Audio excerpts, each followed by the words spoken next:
പ്രിയദർശിനി സാംസ്കാരിക സമിതിയുടെ നേതൃത്വത്തിൽ കണ്ണനല്ലൂർ ജംഗ്ഷനിൽ ഇന്ന് 4 മണിക്ക് ലീഡർ കരുണാകരൻ സ്മൃതി സംഗമം സംഘടിപ്പിച്ചു. സാമൂഹ്യ രാഷ്ട്രീയ രംഗത്തെ പ്രമുഖർ പങ്കെടുത്തു. കരുണാകരൻ ഇന്ത്യയുടെ പ്രധാനമന്ത്രിയാകട്ടെ. കെ കരുണാകരൻ എന്ന് പറയുന്നത് ആ കൗശലക്കാരനായ നമ്മുടെ ഉള്ളിൽ വിഗ്രഹത്തെ പോലെ നമ്മൾ പ്രതിഷ്ഠിച്ചിട്ടുള്ള ലീഡർ അവിടെ പറഞ്ഞത് ഞാനല്ല,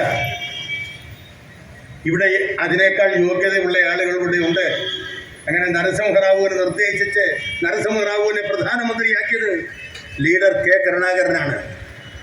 ഇന്ത്യയുടെ ഭരണം പോലും തീരുമാനിക്കാൻ കഴിയാവുന്നത്ര വ്യക്തിത്വം ഉണ്ടാക്കി അത്രയും വലിയ നേതൃഗുണം പ്രകടിപ്പിച്ചിട്ടുള്ള Shri K Karunakaran Indian National കോൺഗ്രസിനെ സംബന്ധിച്ചിടത്തോളവും കേരളത്തെ സംബന്ധിച്ചിടത്തോളം അഭിമാനാർഹമായ ഒരു നേതൃത്വമാണ്.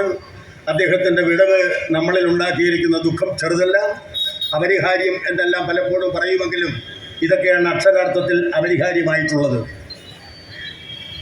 ഒരുപാട് എതിർപ്പുകൾ പ്രതിപക്ഷത്തു നിന്നും ഭരണകക്ഷിയിൽ നിന്നും ഒക്കെ അദ്ദേഹത്തിന് നേരിടേണ്ടി വന്നിട്ടുണ്ട്. ഇപ്പം നമുക്കെല്ലാവർക്കും അറിയാം, നമ്പി നാരായണൻ സുപ്രീം കോടതിയിൽ വരെ പോയി അദ്ദേഹം നിരപരാധിയാണ് എന്ന് തെളിയിച്ചു വന്നു. നമ്പി നാരായണന് കിട്ടാനുണ്ടായിരുന്ന ശമ്പളവും ശമ്പള കുടിശ്ശികയും ആനുകൂല്യവും അതിനുള്ള പലിശയും നഷ്ടപരിഹാരവും കൊടുക്കാൻ സുപ്രീം കോടതി പറഞ്ഞു. ഗവൺമെൻറ് പല ഗഡുക്കളായി അത് കൊടുത്തു. കെ കരുണാകരന് നഷ്ടപ്പെട്ടത് അദ്ദേഹത്തിൻ്റെ മുഖ്യമന്ത്രി സ്ഥാനമാണ്. കെ കരുണാകരൻ ചാരക്കേസുമായി യാതൊരു ബന്ധവും ഉണ്ടായിരുന്നയാളല്ല. പക്ഷേ കെ കരുണാകരനെ ചാരനാക്കി കേരള രാഷ്ട്രീയത്തിൽ. അതിനെ അദ്ദേഹം അതിശക്തമായി അതിജീവിച്ചു. പക്ഷേ എങ്കിലും മനസ്സിൻ്റെ ഉള്ളിൽ അദ്ദേഹത്തിനുണ്ടായിരുന്ന ആ ഒരു ആഘാതം നമുക്ക് മനസ്സിലാക്കാൻ.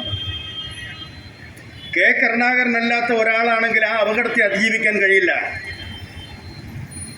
അദ്ദേഹത്തിൻ്റെ നട്ടെല്ലിന് 8 ഒടിവാണ് ഉണ്ടായത്. അദ്ദേഹത്തിൻ്റെ ശരീരത്ത് മൊത്തം 33 ഒടിവുകളുണ്ടായിരുന്നു. അദ്ദേഹം അതെല്ലാം അതിജീവിച്ചു. എല്ലാ മാസവും 1-ാം തീയതി ഗുരുവായൂരപ്പനെ കണി കാണുന്ന, എല്ലാ മാസവും ഗുരുവായൂർ പോയി ഭക്തിപൂർവ്വം പ്രാർത്ഥിക്കുന്ന, തൻ്റെ വിശ്വാസത്തെ ഒരണുപോലും അദ്ദേഹം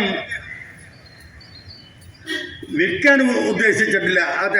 അതിനൊരു തരിമ്പം സംശയം ഉണ്ടായിരുന്നില്ല. അത്രത്തോളം ഉറച്ച ഒരു ദൈവവിശ്വാസി, ഈശ്വര വിശ്വാസിയായിരുന്ന ആളാണ് ശ്രീ കെ കരുണാകരൻ. ആ കരുണാകരൻ്റെ ഈ തരത്തിലുള്ള ഈ പ്രവർത്തകരിറങ്ങി ഇതുപോലെയുള്ള കൾച്ചറൽ അസോസിയേഷനുകൾ അദ്ദേഹം ആരായിരുന്നു എന്ന് ഇന്ന് കേരളം മുഴുവൻ ജനങ്ങളെ പരിചയപ്പെടുത്തി കൊടുത്തുകൊണ്ടിരിക്കുകയാണ്.